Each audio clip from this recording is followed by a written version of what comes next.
Everybody, this is Scott back from our commercial break. I'm joined by Sergeant Montgomery, Sergeant Jerry Montgomery, the Sergeant Monty channel.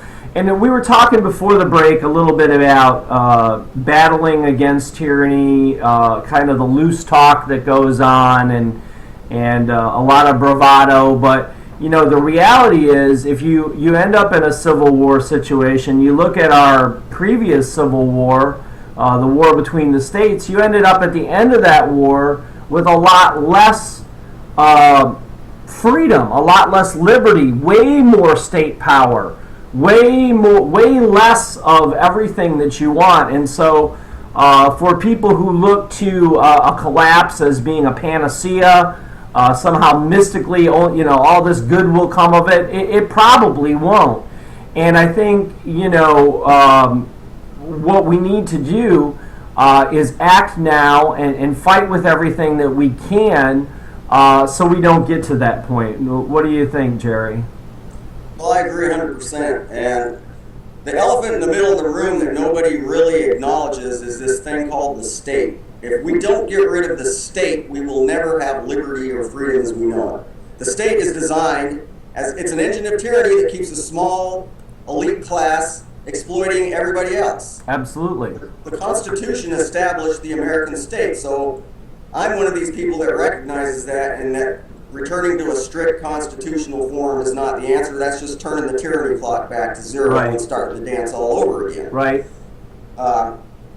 So we have to focus that the state is the central enemy, and the New World Order is nothing more than an attempt to create a super state on a global level. Right. Get rid of all the little nation states. Just put it all under one giant umbrella of oppression. Right.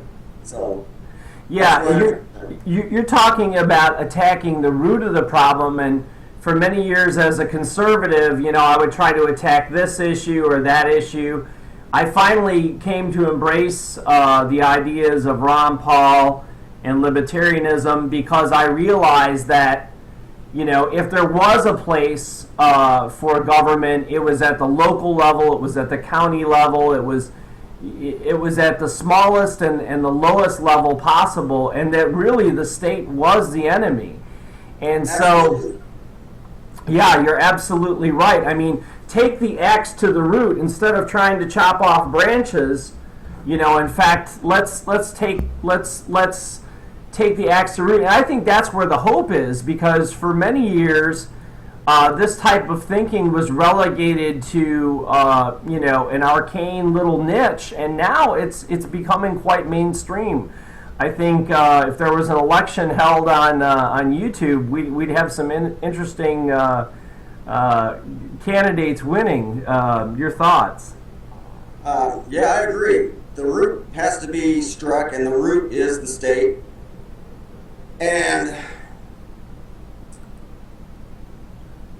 this idea that we need government, too, needs to be confronted, because I don't think we need government in any way. Any kind of body of people we give a power of coercion or being able to have the power to force people to do something they normally wouldn't do on their own, it's wrong, it's immoral, and it needs to go. We don't really need anything more than a free marketplace.